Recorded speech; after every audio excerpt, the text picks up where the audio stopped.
Welcome to Crossing the Line, a fanfiction podcast where we read, review, and critique fanfiction for your listening pleasure. Happy Valentine's Day, ladies and germs and non-binaries and them they alike. We're so smitten with romance, we decided to celebrate it today. Yeah. Why are you cutting off? By reading fanfiction that we wrote. Thank you. Yes, it's the holidays, which means we write our own fanfiction. We didn't do a Valentine's Day one the last 2 years, but we are excited to do a home brew on the streaming platforms that hopefully we're on here soon. So we decided to go for it. Plus, just writing our own is so much fun. It's a nice opportunity to do that again. Yeah. Now, Steven, you monologue, and don't just say one word as you tend to do. Let's see here. I can't come up with a monologue out of nowhere. What do you mean? We both just did. Okay. You gotta start pulling your weight, mister. Alright, goddamn. You gotta speak up, mister. What's new in your world? Yeah, where's the romance at, sucker? It's coming. My entire shtick is drawing things, so...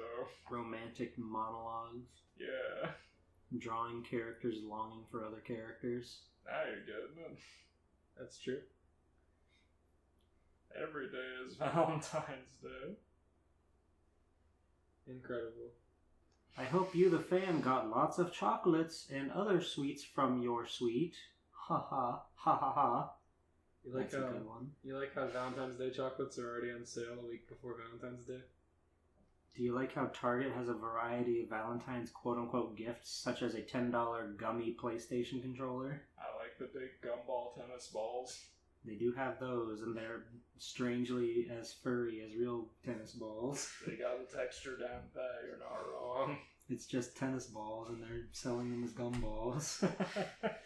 It's romantic. They're chewy. What else did they have?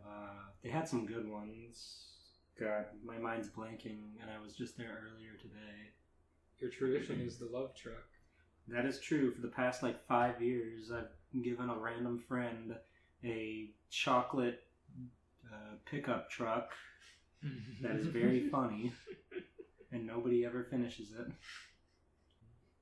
Need to get back to Denny's and have another Valentine's Day. That's right. You heard it. Crossing the Line is sponsored by Denny's.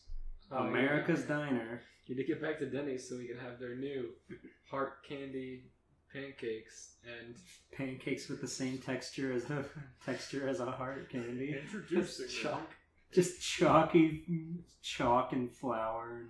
It's like powdered sugar but made of chalk. Introducing the new Brax Sour Hearts milkshake. We just put Brax Sour Hearts into some fucking milk and grinded it up really fine. It was very cool. With pink food dye. No, it's just a monogamous. It's brown. It's gray. Somehow it's grayish brown. It has pieces of green in there. Yeah, it's like when you mix all the Play-Doh colors, they all make brown. But it's all like and pastel. then all your Play-Doh's ruined forever.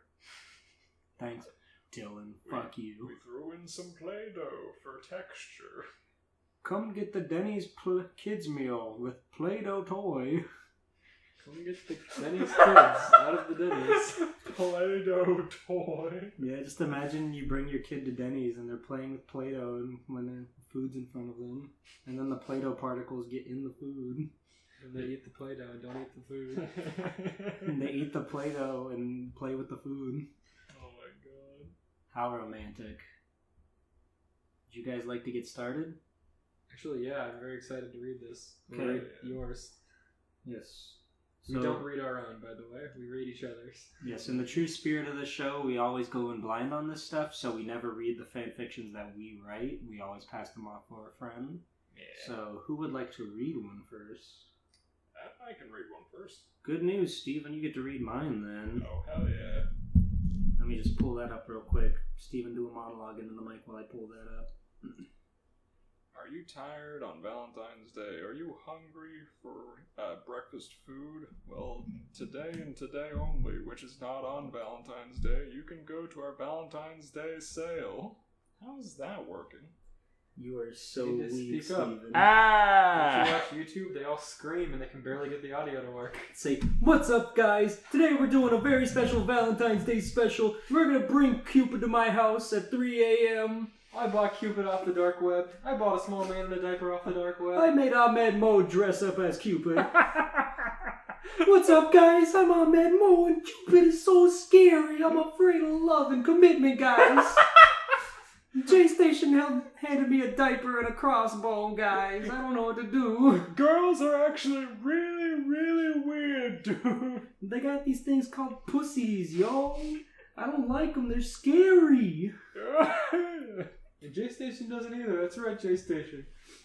He's like, no, I love pussy. I love pussy. Look at this sarcophagus I have in the background. I hope J-Station's still relevant 2 weeks from now. I'll probably be arrested. That's true. Rest in peace, J-Station. I'll never forget when you made Ahmed Mo stand back and watch a slice of pizza get thrown at his window shield. I'll never forget when you made him turn on his windshield wipers and smear pizza all over his windshield. God, that's so funny. We gotta show you that one later. They go to Chuck E. Cheese at 3 a.m. Yeah, that one's It's so good. funny. Like, they're both in the car, and like, just a slice of pizza gets thrown at the front windshield, and they immediately like turn like the wiper on so it spritzes it with water and it shoots off the windshield. It's so funny. They're like, dude, what's that? And it's like there's a trail of grease from where it like slid down. It just like, it's so abrupt too. It just like, there's a pizza on the windshield, and they're both just sitting in the car and they scream. Oh, dude! Okay, Steven, here you go. Alright. Indulge us, why don't you? In the vastness of space, there lies a small blue planet. On that planet are everything from wildlife to civilizations to high-tech machinery. Just outside of that planet's orbit is a spacecraft floating gently in the cosmos. Inside that station are two men, one short and stout with a missile crammed halfway into his head. The other one, an equally short yellow man with a large slur implanted into his forehead. The two are hard at work, harnessing the power of a large purple crystal inside a glass tube in the center of the room. Although the calculations seem to be in order, the yellow fellow drops his head and angrily kicks a nearby workbench. "Dr. Cortex, what is wrong?" the missile man asked. "Oh, engine," Cortex began. "Being essentially lobotomized due to that head injury of yours, you wouldn't be able to understand." You always say that. You always say that about my head. "Leave me the hell alone." Cortex clenches his fists. I'm just so horny. Dr. Engine looked puzzled and replied, "I don't think I can do anything about that, Master. But may I make a suggestion?" Your engine is just your Lars impression. I had it the first time, then yeah, I slipped the accent It's off. so funny. Cortex was rubbing his temples and gave a nod to his partner without looking up at him. Engine began to type on a nearby computer and pulled up a camera feed on from Earth. Cortex looked up in wonderment at the screen. Engine turned to his master, saying, "Tonight is prom." I hate that you told me that because now it's in my head. Tonight. Lars from Rocket Power. With a missile in his head. Just him up there with fucking Dr. Cortex. Slumping around in the lab. 2D animated. Dr. Cortex told Lars he doesn't understand horniness. He doesn't. "Tonight is prom night at our old school, the Academy of Evil. It would be the perfect place for you to spit the snake venom, quote unquote." Cortex grinned. "Yes," he began. At his high school prom. This is perfect. Prepare us a dropship engine. We are heading there just as soon as I freshen up. The two went in different directions to prepare for the upcoming event. Cortex smiled to himself as he began changing in front of a mirror. Bandicoochie. Crash, get up! A loud voice shook the heroic marsupial awake. Crash Bandicoot wiped the crust from his eyes. It was nearly 6 p.m. He had slept for 20 hours. Crash slid his arms down off the sides of the bed, reaching for a half-empty 2-liter of grape soda. Oh, no. He shook it around for a second and realized it had gone flat. Annoyed by this, he tossed it back onto the ground next to the piles of other half-empty 2-liter bottles of grape soda that had become flat before the Bandicoot could finish them. He just has a bunch of wasted soda on the ground. He always wants the 2-liter, but he never finishes it in time, and he doesn't want to drink flat soda. Oh. Lazily, he slunk out of bed and made his way out of his room. Once in the hallway, he could see Coco in her bedroom, sitting in front of a mirror, brushing her hair. She was wearing a light blue dress. Noticing her brother in the mirror, a scowl quickly crawled across her face. Crash, we have to leave in a few minutes. You're still shirtless. Go into the bathroom and clean yourself up. I already laid out a nice outfit for you in there, so go. Crash stood with a pained expression on his face, blinked twice slowly, and walked into the bathroom. Looking down, he noticed a 3-piece suit hanging from the shower rack. His sister had once again overlooked the fact that Crash Bandicoot has no neck, as well as no patience. In one fell swoop, he pulled the undershirt on, and thanks to the peculiar shape of his body, the fabric was torn in half. Unfazed by this mishap, Crash threw the blazer on over the shirt. He refused to change out of his jeans, as they were as much a staple of his character as his shoes and fingerless gloves were.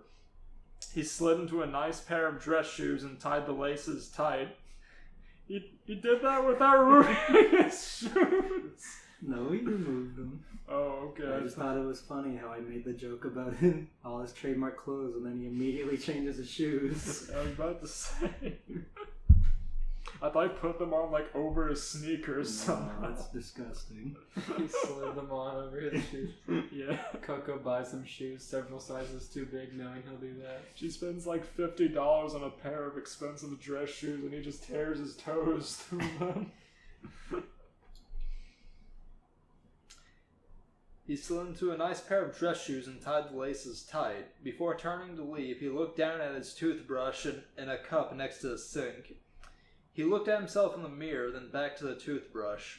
Crash left the bathroom and sat in the living room to wait for his sister.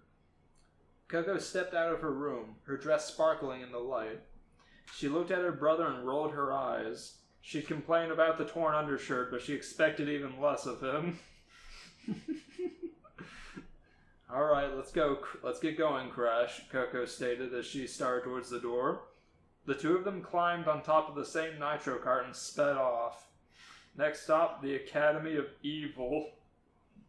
Why are they going to the Academy of Evil prom? Everyone's going to the Academy of Evil prom. It's the only prom in the Wampa Islands. And they're all kind of the same age. Oh my god.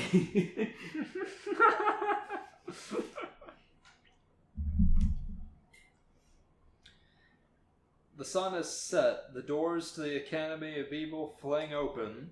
Characters of all shapes and sizes pile in and begin to party. Koala Kong was the first to break out, the sickest of Fortnite emotes on the dance floor, pumping both his massive fist and tiny leg in unison.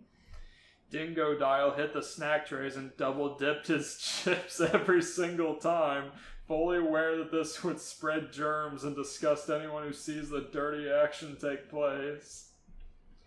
Entropy was DJing the event, spinning discs left and right to hit those peaky, funky beats. Not too far off from the Academy's entrance, a dropship crash landed into the ground. The door swung open and out stepped Engine and Cortex. Engine hadn't done anything to better his appearance.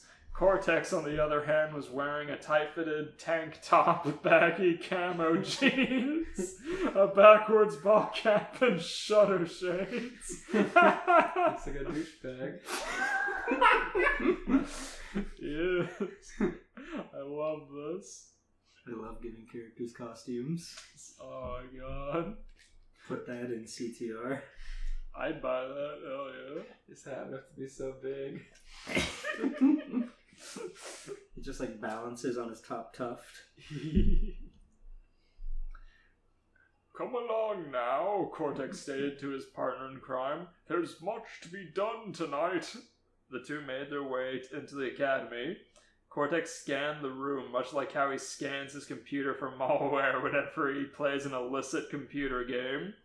He's locked on to several beautiful Bandicoot babes. Standing by the punch bowl was Ami, Megami, Isabella, Liz, and of course Tana Bandicoot. Cortez's mouth watered at the sight of these tall, beautiful women. He began to make his way over to them, but was suddenly blocked off by a massive figure. Madame Amberly, the headmistress of the Academy of Evil, stood before him. Hello, Neo, she began. What brings you out of hiding tonight? Out of the way, madam, Cortex retorts. I have very important business with that punch bowl over there. Cortex began to shuffle around the large woman, but she picked him up by the back of the neck. She brought him up to her level so she could look him in the eye. I don't remember seeing your name on the guest list, little man. Cortex looked nervous. This woman was always a cause of distress in Cortex's upbringing. Before he said anything, Engine stepped up. Here's my +1, ma'am. He's with me. Oh, Engine, Amberly spoke. It's so nice to see you tonight. Glad you could make it. The madam loosened her grip and Cortex landed on his feet. Engine gave his master a signal to move on. Turning his head to face the punch bowl, he saw that the girls had all disbanded. There was a familiar face, however, his beloved niece Nina. He approached her, taking a glass and filling it with punch. Nina, it's been so long since our last adventure. How have you been? Nina looked up in shock. Uncle Neo, what are you doing here? Are you a little too old for prom? Nonsense, Nina, nonsense, replied her uncle. I'm just here to have fun. You know, catch up with a few of the locals and whatnot. Oh yeah, aren't most of them your experiments? She asked. Yes, my dear, my brilliance truly knows no bounds. Nino looked into the crowd and watched as several animals were hooting and hollering while Crunch Bandicoot was doing a double-barreled 2-liter chunk of cinnamon coke. That would hurt like hell, Jesus Christ. Nina looked back at her uncle in disappointment. Whatever you say, Uncle, Nina said as she raised her arm. Her mechanical hand shot off into the rafters of the academy, and soon after, her body followed. Cortex finished his drink and carelessly dropped it on the ground, shattering the glass into several dangerously sharp pieces. He began to shuffle through the crowds, doing whatever he could pass off as dancing while he looked around the room. He saw Megami sitting in a chair against the wall, scrolling through social media on her phone. She was always his favorite, with all the Asian influences she brings with her. His pants grew tighter with each step. It has been so long since he had been able to get off. He had a grin on his face that was so deep he was showing his gums. Oh no! He was about to pee when he stepped up to her. She noticed a presence around her and looked up from her phone to see the yellow man. Hello, enjoying the party? She asked. Oh, yes, it's quite the delight, Cortex replied. Would you care to dance? Sure, Megami said excitedly. She grabbed the little guy by the wrist and ran to the dance floor with him. Cortex tried his hardest to keep up with the younger girl's moves. She knew her stuff. Watching her hips sway left and right was purely hypnotic. She had cast a spell of horniness onto the man. The door suddenly slammed open. Like a Tasmanian devil, Crash Bandicoot came in like a hurricane. His sister followed closely behind. The mayhem of spinning suddenly stopped as he locked eyes with Megami. The two stared at each other for a moment. Cortex saw all of this happen right before his very eyes. Sorry, little dude, Megami said to Cortex. She jumped towards Crash and wrapped her arms and legs around him. They stumbled back further and further into the restroom. Sounds of lovemaking quickly filled, causing everyone in the stalls to panic and leave or cheer them on. Cortex's brow furrowed. He began to get angry. Just before he blew his stack, he calmed himself. Oh, thank God. He walked out the front door. A moment later, Cortex returned to the prom holding something. Oh no! I hope this isn't going right.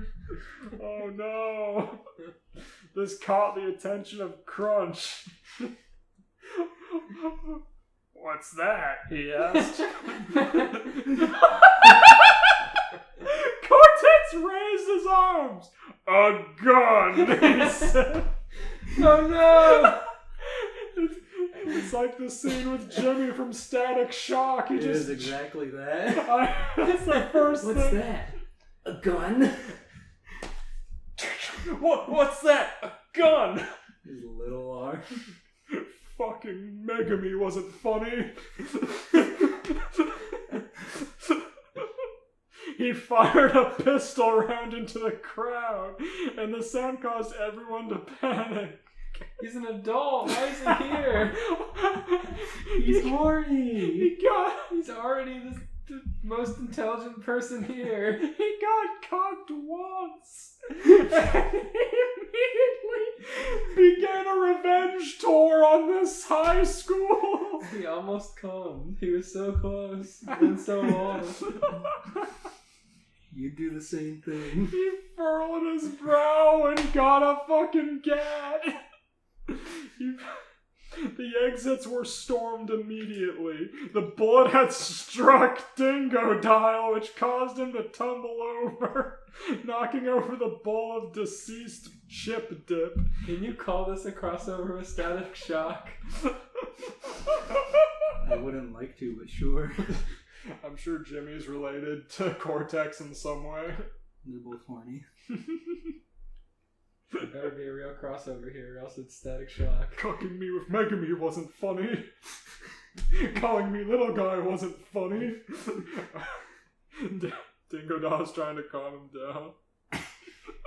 He just fired a stray bullet into the crowd. He didn't give a fuck who died. It's Megami or nothing.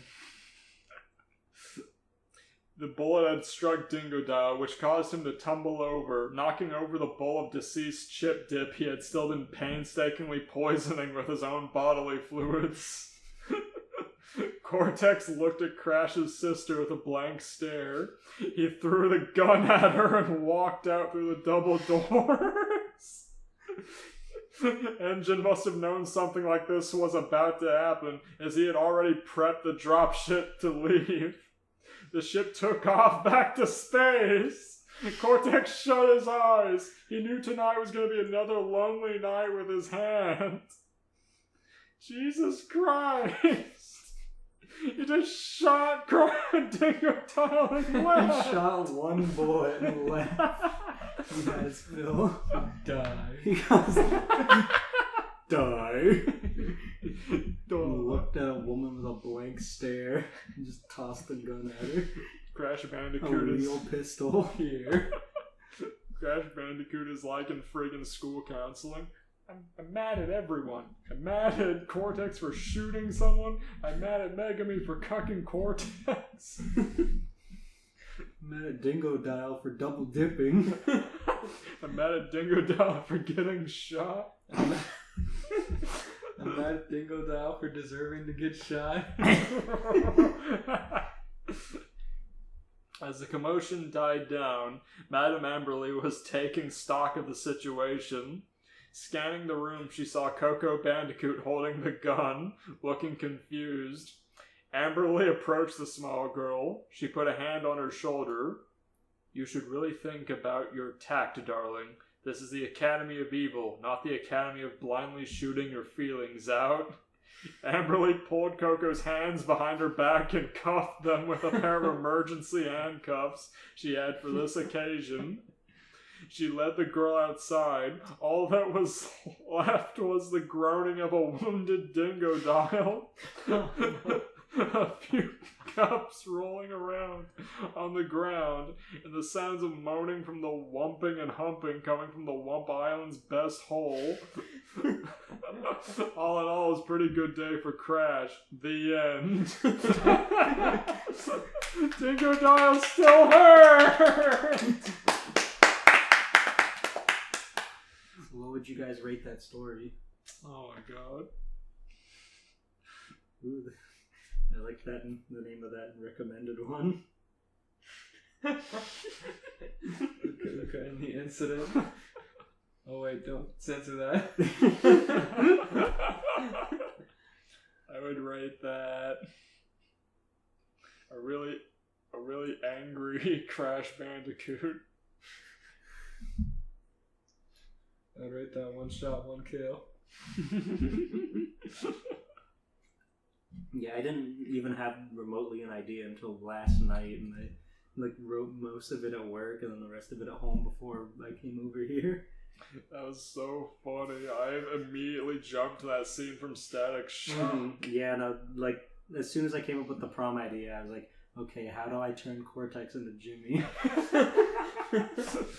Cortex is on his hands and knees crying. No, he almost blows a stack, and then he keeps his cool just to come back with a gun. Immediately starts a revenge tour. We'll blame Coco, it's fine.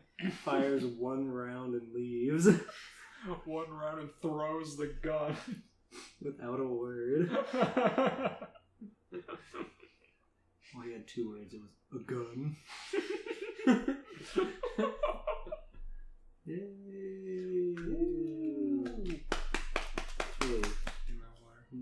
Okay, yeah, go get a water break.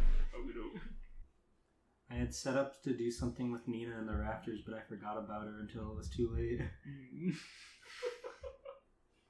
go, bud. Boy, another exciting story. Happy Valentine's Day, Lois. Happy Valentine's Day. That was sure romantic. It was. Okay. It begins. It was a calm morning on Mobius until it immediately wasn't.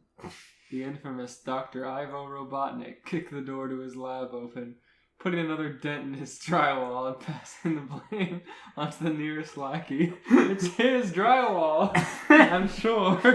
He has drywall in his base. Yeah, it's like a house attached to his lab, so probably. This time around it was the Coconuts. It was Coconuts, his monkey in command. Okay, so it is the cartoon Robotnik. Coconuts, you knuckle dragon! How does he sound? I mean, you're pretty close. Coconuts, you knuckle dragon! Kind of like that. Coconuts, you knuckle dragon, dork! This is all your fault! Yelled the irate egg gamer. Why, I didn't even do nothing, responded the bewildered robo-spook. You put yet another dent in my beautiful artisan wall, and now you will pay with specifically your left leg, which I built to be the load-bearing limb on your body. It's not very romantic. Robotnik swiftly kicked Coconut's left leg off and continued on with his way to the couch. Coconuts collapsed and sobbed, unable to walk even with his 1 leg. The fat bastard popped a squat on his couch, clad in his comfy watermelon patterned sweatpants. He called on his other 2 lackeys, Scratch and Grounder. Scratch! Grounder! Get in here! It's 3 in the afternoon. Time to watch more of our favorite anime, One Piece. Oh no. You rolled Hour. He He has to wait for them. I want to do a round of applause. He rolled his R's really well. The Badniks entered the room with bewildered expressions. 3 in the afternoon? It's 8 a.m., your ugliness, said Grounder. No, it's not. It's the afternoon. I declared it 1 minute ago. Get with the times, you damned boomer. The Eggman smacked Grounder upside his head. Yeah, stupid boomer, get with the times! Rah! Jeered Scratch, never failing to take the piss out of Grounder's existence. Dr. Robotnik turned on his smart TV and promptly booted up the Crunchyroll app. So it doesn't matter what time it is if you're using Crunchyroll.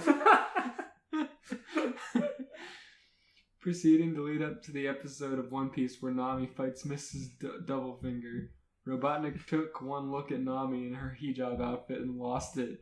She's brash, she's arrogant, she's pushy, she's rude, and she dresses funny, bellowed the man of 1,000 pounds. He licked his chops. She's my kind of gal. With his two robots sitting on either side of him on the couch with blank expressions.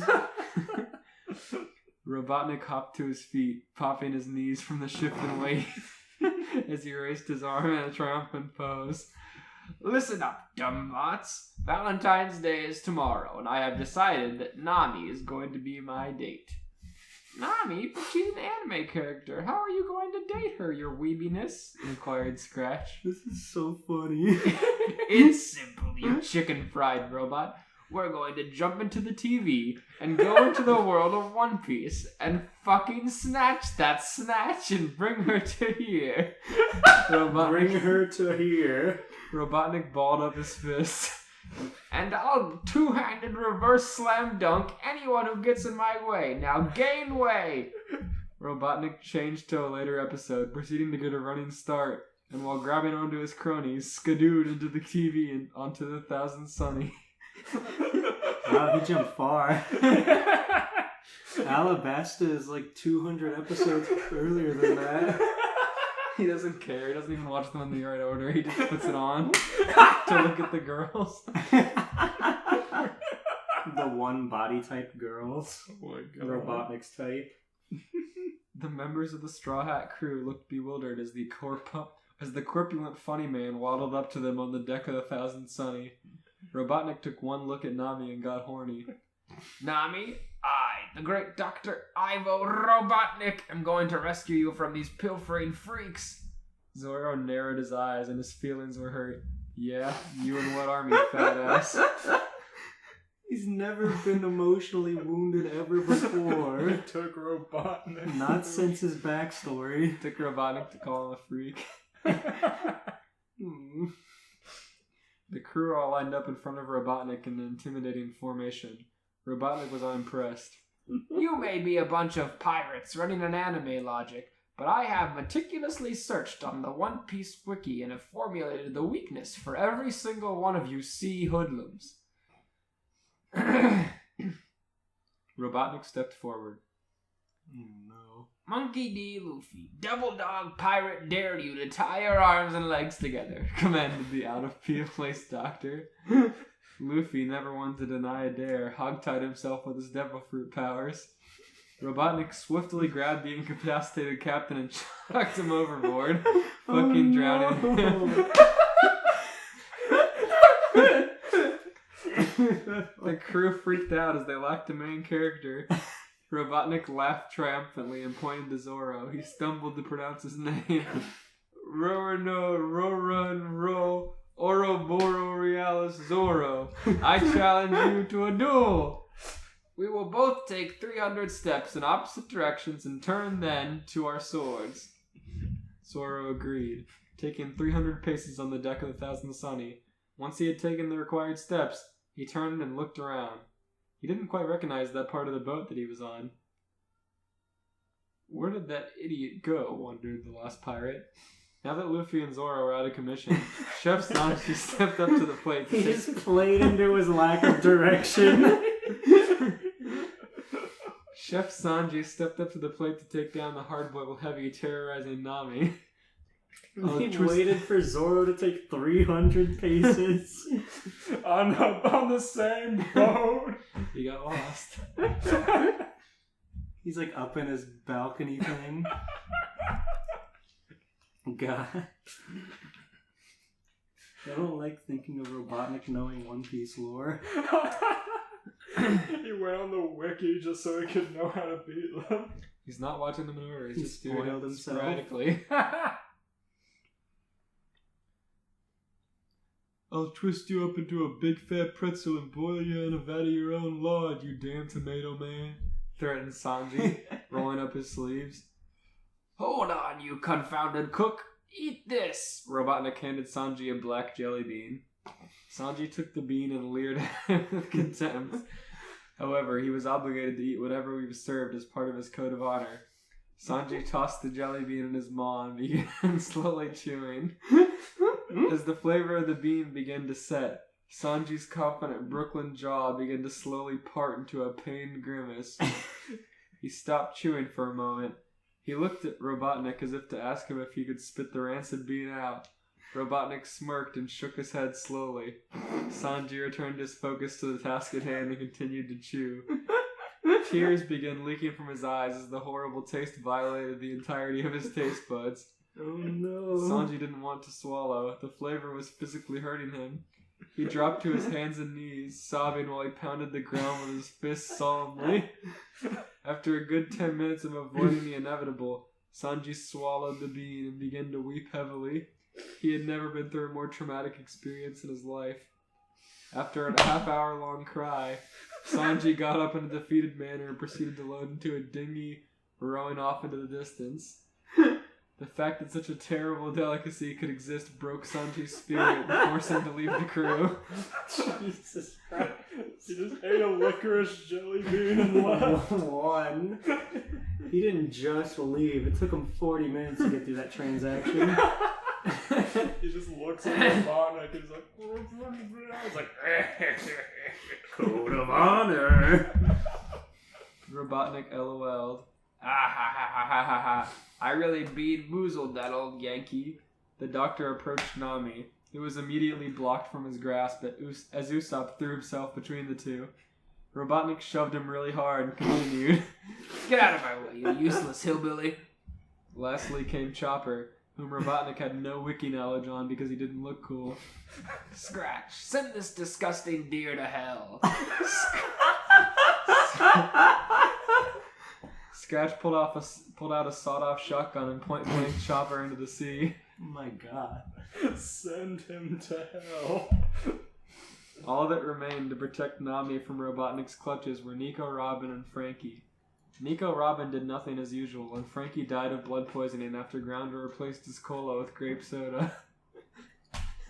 No! We can't both use grape soda negatively.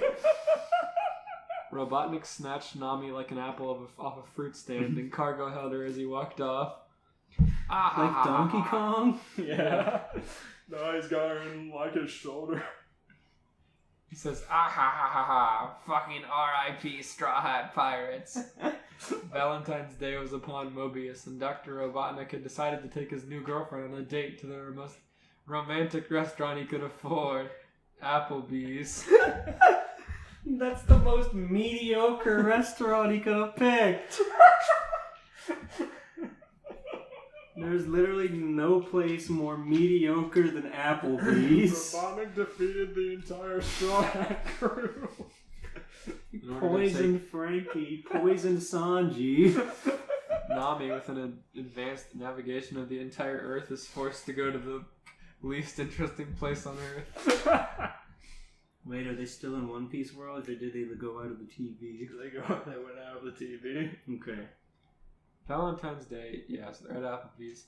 Robotnik handed Nami her menu from the two that their waiter Scratch had given them. Now, my dear, feel free to order anything you'd like. It's all on the house. Nami huffed. I hate Applebee's. Robotnik slammed both his hands onto the booth table and screamed in her face. I spent $1 billion Mobiums to install an Applebee's in the world of Sonic the Hedgehog, so you are going to sit there and eat some goddamn Applebee's, you selfish, salty seamstress of shit. Nami frowned and opened up the menu. Scratch came around and gave them the drinks they ordered. Robotnik had high C in a wine glass, but told Nami it was real wine to look cool. Nami had orange juice.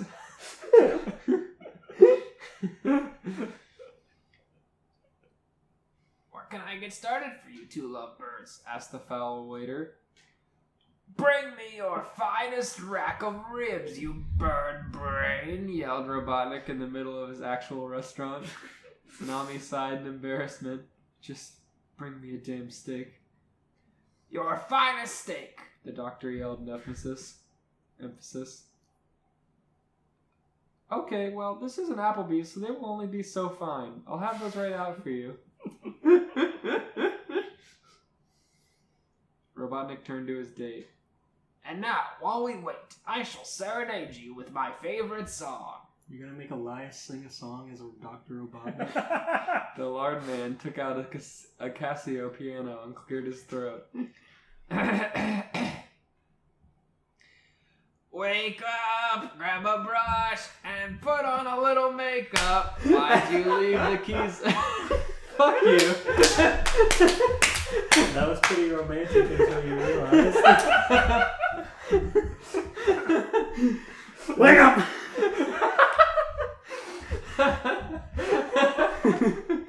Let me try again. Wake up!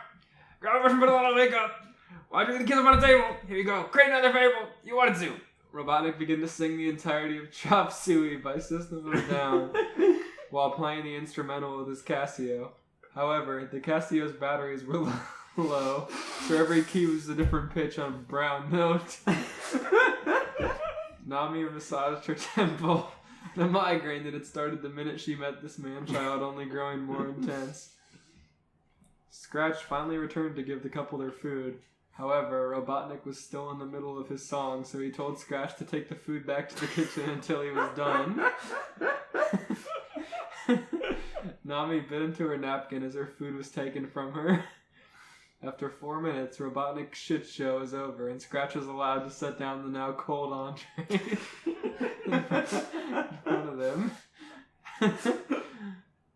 Robotnik chewed down on his ribs, but didn't wipe his hands or face as he went, making a massive mess of barbecue sauce on his side of the table like a damned goon. Nami took her time and tried the cold steak, as well as the cold mashed potatoes and cold broccoli. She soon began to tear up, prodding the food with a fork. It all tastes the same. Everything is just cold and bland and sad. How the hell do you under-season a ribeye? Nami complained, her voice shaking with misery. Robotnik held out his bottle of extra barbecue sauce he had been using for his ribs. Try using this. It's the good shit. Nami took the offer and poured a healthy portion of the sauce onto her steak and potatoes. However, upon glancing at the mess she had just unloaded onto her food, she glanced at the bottle a little closer. Nami began to cry. This is castor oil, Nami sobbed. Robotnik swiped the bottle back to pour himself another helping. Why, yes, that is indeed the main ingredient of my homemade Robotnik Q sauce. Gloated the fuckhead. Nami pushed her plate to the edge of the table for Grounder to bust, crying to her hands. Robotnik just kept eating and reordering ribs. 3 hours later, the couple left the synthetic Applebee's. I can't believe you kept me in an Applebee's for 4 hours, shouted Nami, yanking Robotnik's mustache. I needed to win a mini Robotnik from the claw machine, my dear. You ate 45 racks of ribs, you freak, Nami screeched back. Being around such beauty makes me voracious, my dear Nami. Nami smacked the absolute fuck out of Robotnik so hard that his mustache rested vertically on his upper lip. She then proceeded to groan angrily and stomp off. Robotnik rubbed his red cheek and gave a genuine wide smile of content. Robotnik, old bean, you still got it. The end. Oh my god, that was so funny. The saddest thing that's ever happened to Sanji. Nami was brought to tears by everything that happened on that day. She got brought into a new world only to go to Applebee's. You're gonna think everything in the new world is horrible and useless. It was really funny when she started crying because it was so bland. Everything tastes the same. The broccoli tastes the same as the steak. Oh god. I give that story the same rating that Applebee's has on a food website. Whatever that would be. What's the most popular food rating website? I guess like Yelp. I was gonna say like tomato or whatever that one's called. Rotten Tomatoes. Yeah, Rotten Tomatoes. I give that story the Rotten Tomatoes Applebee's score. I give that story 1 black jelly bean if it was the opposite of the black jelly bean. 1 delicious jelly bean. 1 popcorn jelly bean. 1 caramel apple jelly bean. Not bad. That was great. That was a tour de force. Okay. We'll be right back after these commercial messages. Well, it's that time of year again. Happy Valentine's Day from Toonami, Remember to thank that very special someone, who's got your back when the chips are down. because love is a mini splintered thing. Yeah, did you say splintered? Yeah, Tom, what did you think we were talking about? Cue the beatings.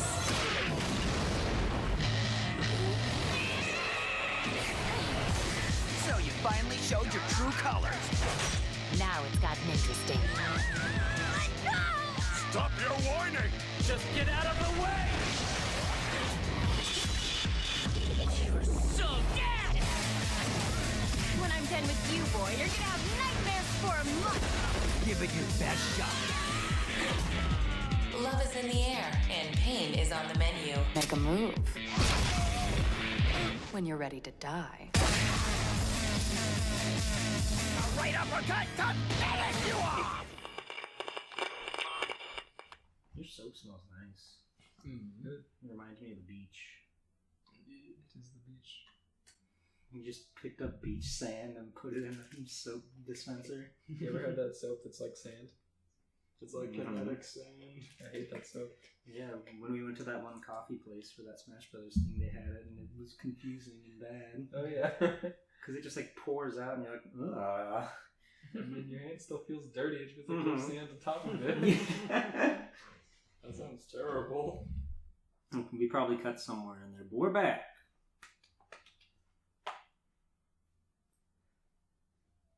Did you get me a Valentine, Eli asked? Yes, it's my whole computer. There you go. Wow, I can't wait to go to coolgames.com. I don't have Flash, sorry.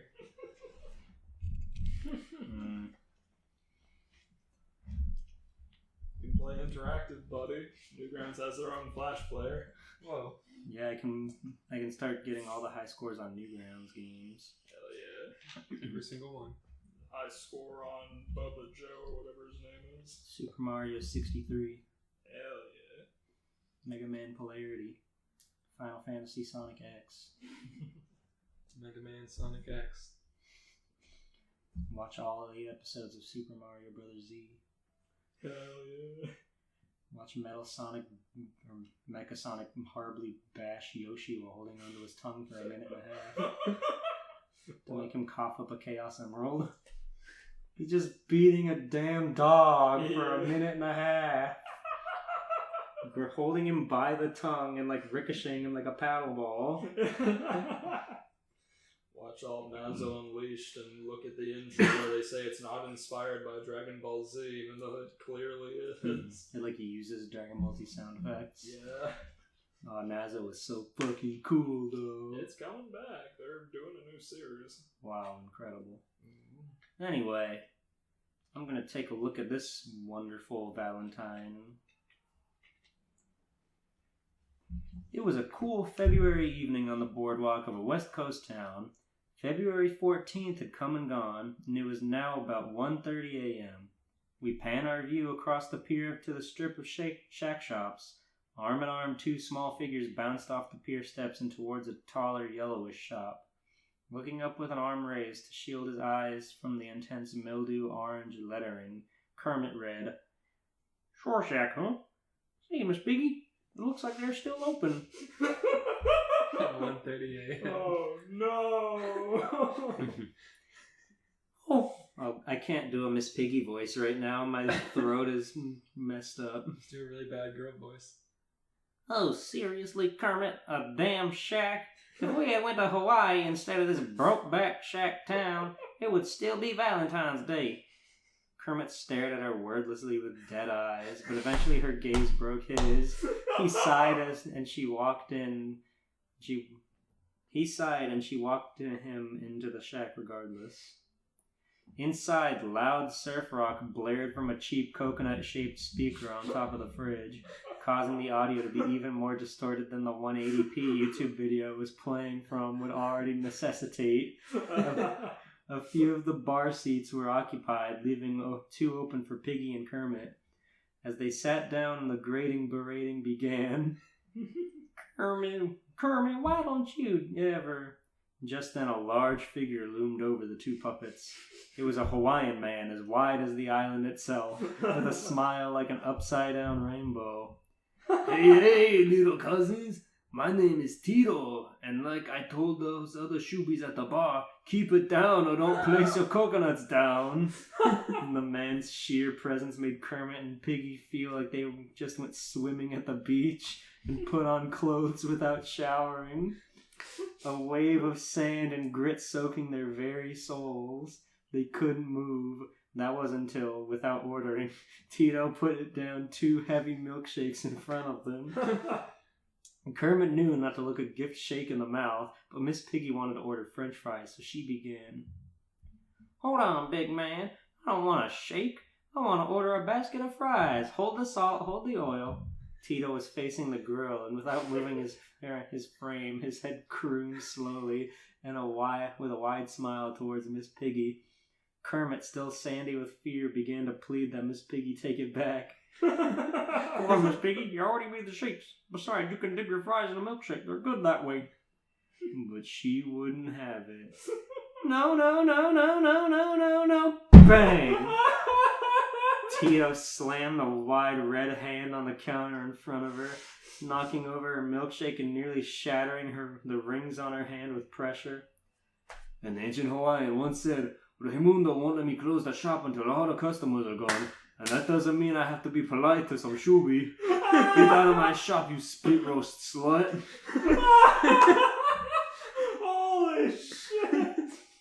Miss Piggy had never heard such words. I love actual employee attitude, Tito, so much. As ancient Hawaiian once said, Raimundo won't let me go home. Find he's the ancient Hawaiian.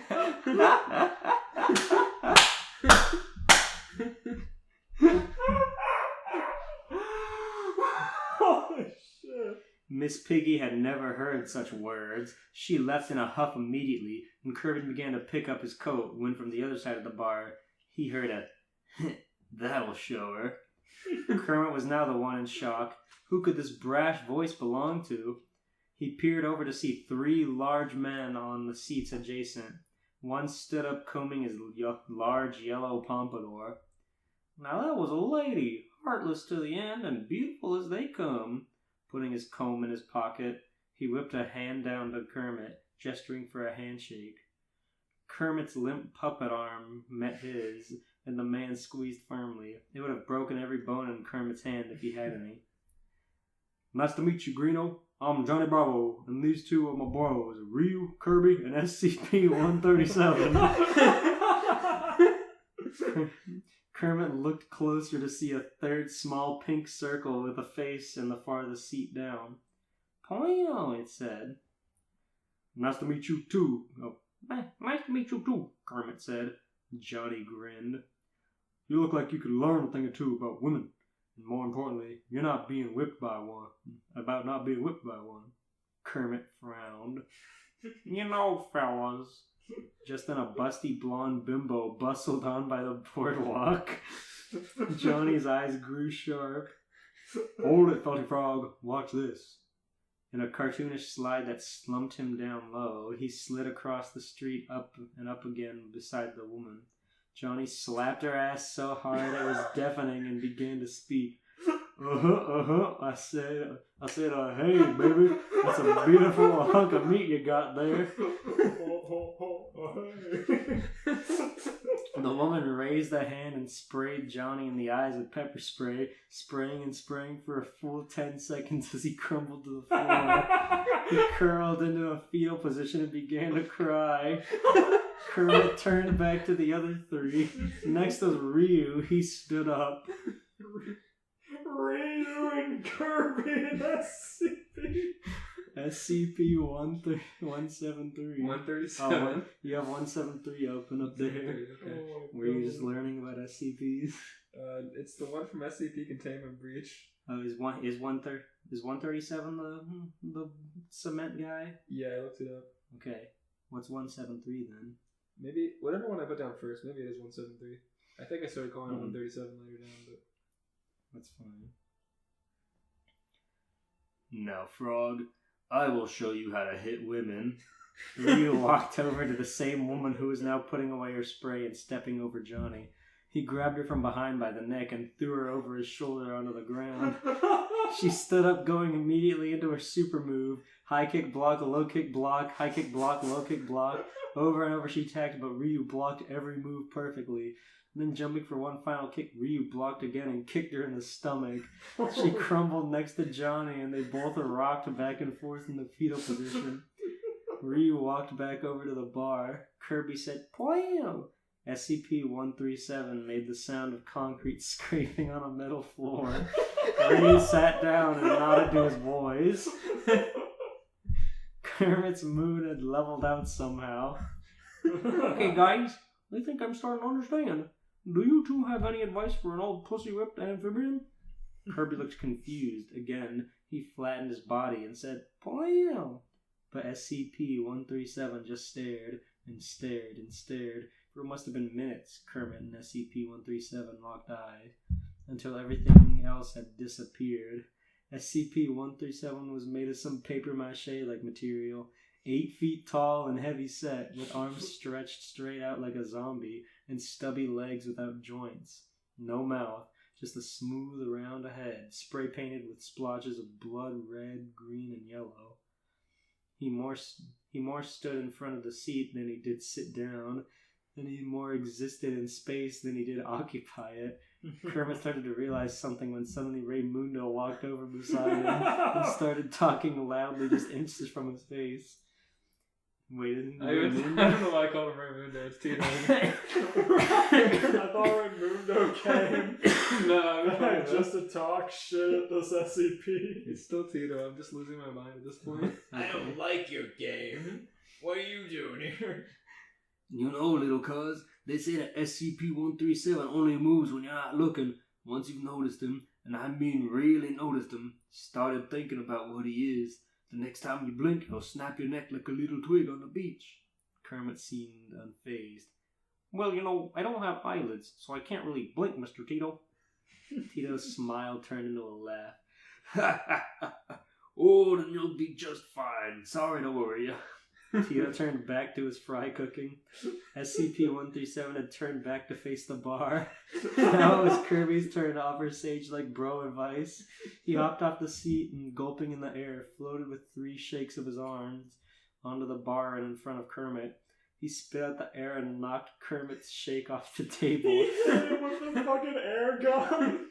He knocked Kermit's shake off the table with the air gun. I love that so much. Shattering glass and milkshake all over the floor by Tito's feet with a smash. Naturally, Tito didn't wear shoes on the shore, even if it was the shore shack, so his legs began to bleed. Kirby then inhaled Miss Piggy's shake and swallowed it. He changed colors, looking as white as the ice cream he just ate. He smiled and waddled back across the bar, kicking tableware everywhere and eventually plopping back into his seat. Pow! Tito walked back towards the bar with his 2 hands, placed down Miss Piggy's fries and a new shake for young Kermit, who had his smashed moments ago. Like a true porker, Miss Piggy appeared in the shore shack on the same frame her fries hit the table. As she sat down, she flipped her hair and said, "Finally!" then began to eat. Kermit watched in amazement as she began to eat fries by the handful before reaching for his shake. Kermit knew what he had to do. Looking over her shoulder to the 3 remaining bros, Ryu and Kirby nodded in silence, while SCP-137 absorbed noise, causing the music to disappear. The room was Kermit's. "Hey, Miss Bitchy!" Kermit wound up his body and spun around, his small felt arm limply slapping her ass out of the seat, causing her to fall into the ground. She looked up in disbelief. She was about to scream, but Kermit just stared at her, this time his eyes dead with purpose, scarring her into silence. They stared at each other for minutes. The room would have been completely quiet if it wasn't for a faint Hawaiian Netflix show playing on Tito's red Nintendo Wii via a small CRT above the grease pit. Just watching Mr. Iglesias on Netflix. After staring intently for a moment longer, Kermit knocked the fries off the counter. They fell over Miss Piggy, burning her face with hot grease. But she didn't want grease in her fries. She said no grease. She said no oil. She said no oil. You can't make fries without oil. Oh my god. He could have baked them. In what oven? Then Kermit reached for his shake and, without breaking eye contact, downed the whole thing in one suck, before dropping it on the floor next to Miss Piggy, shattering the glass again. She turned with teary eyes and ran out of the shack, down the boardwalk back towards the motel. All the boys gave Kermit a big thumbs up, and Tito cracked a couple of brews. They all unzipped their flies and let loose their guts. They could finally relax. The end.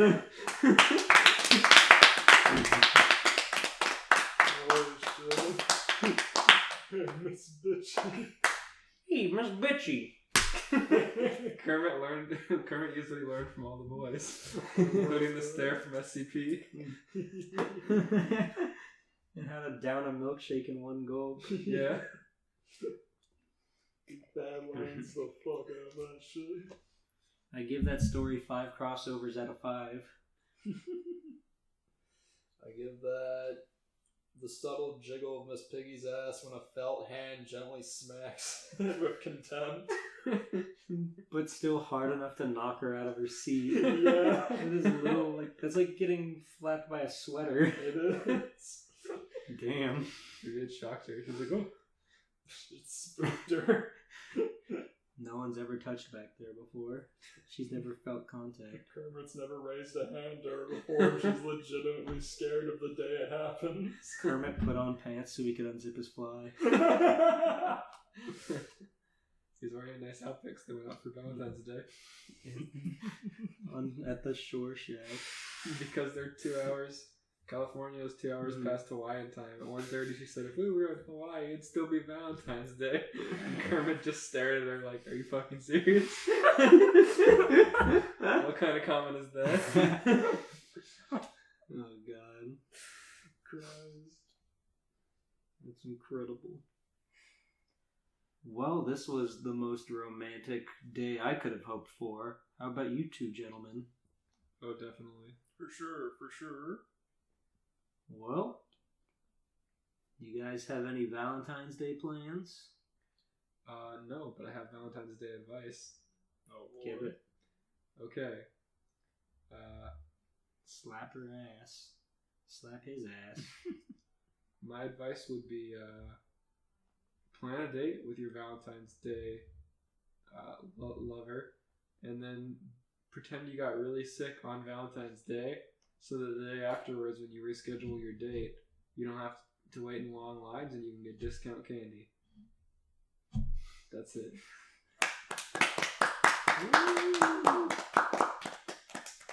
How about you, Blue Breed?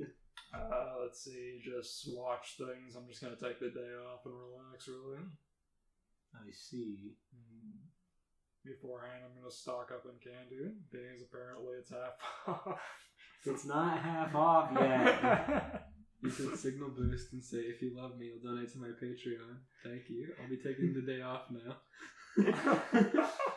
Please help fund my day off. I could signal boost and say, if you love me, you'll buy me chocolate. You'll buy me a Ko-fi, which will in turn buy me boxes of chocolate.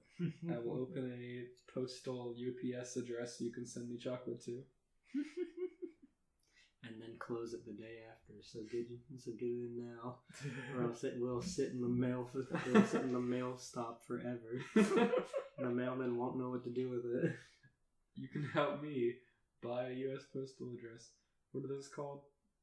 P.O. box. You can help me buy a P.O. box, which I'll never open, and just fill with chocolate until it rots and destroys the post office from the inside. You're good. Oh god, I lost Sugar it. is a good preservative, but not that good. Not strong. Post office is not stronger than 100 years of chocolate smell. You can fund my ticket to see the Sonic movie on Valentine's Day. Oh yeah, you could do that. Yeah, probably gonna do that. You can get over your theater phobia Yeah, I'll have to. in the big easy chair. Big easy chair, eat it out of my plastic Sonic bucket. Buy the adjacent 2 chairs so nobody has to sit next to you. It's the power move. Yeah, that's at movie theaters now. You have to, when you buy a ticket, you like buy a specific seat. You can't just sit anywhere. That's weird. Epic. Like anywhere. Wow, that's shitty. It's like I guess it's like to ensure ticket seats, but also so like if you get in early, then you get the best seat or whatever. I don't know. I feel like that also plays on the opposite end though, because if there's no good seats left, you just won't buy tickets. That's true. Yeah, No one's gonna buy the crappy seats. true. Like, I'm not gonna go up into the nosebleeds. Or the down unders. Oh god, You yeah. literally can't use those. You're looking Yeah. straight up. I don't want to look at Sonic's fucking face. I don't want to look at Jim Carrey smirking into the camera down at me. The seats should not exist. They distort the movie and they hurt your neck. Yeah, true. exactly. It's a flawed part of the reality.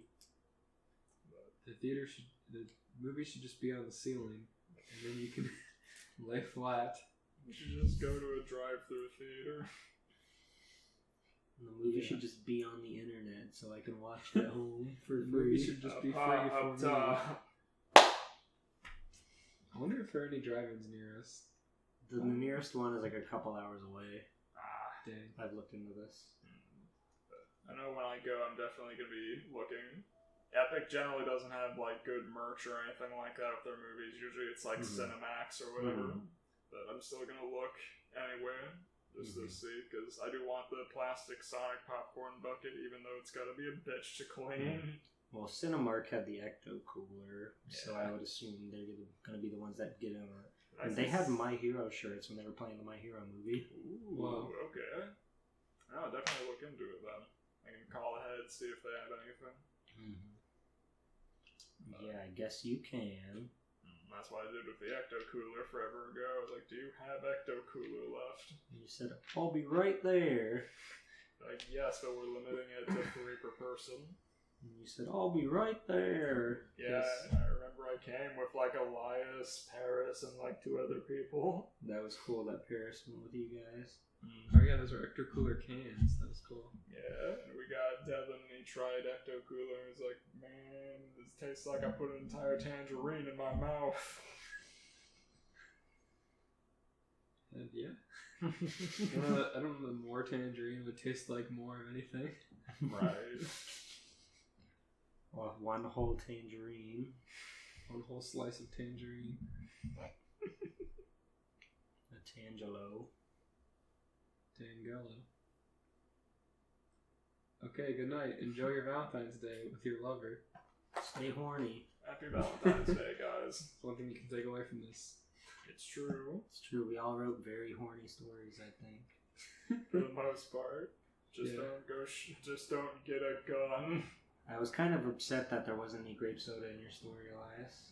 That's true. There were some milkshakes. It was a great milkshake. There wouldn't be grape soda at the Shore Shack. Why not? You don't think Tito likes grape soda? I don't. That'd be pineapple. Yeah. Because it's a Hawaiian thing. As the ancient Hawaiians said, drink grape soda. Is the ancient pineapple said. You gotta admit, Raymundo looks like a guy who drinks grape soda. Maybe when he was younger. Absolutely. Now he's trying to get his son Auto Rocket into grape soda. But Dad, try grape soda, dude. What a disgrace. I hope you can clip that in here at the end. Layer it over both of us. Make fun of Twister's family for not drinking grape soda. They're disgraces. Lars basically is grape soda. A disgrace. What kind of statement is that? Happy Valentine's Day! Happy Valentine's Day. Follow Blue Breed on Twitter. He draws porn. Follow at grape_soda on Twitter. Follow at Vanity Kicks on Twitter. He doesn't draw porn, but he posts cats sometimes. Oh yeah. Follow at Swelltime Gpool on Twitter. He posts sometimes. This is what I was referencing in my fanfiction, by the way. Oh yeah, the classic Perry Pig. He throws her over his shoulder and then... Yeah, this is the greatest moment in game history. I like watching the crowd freak out.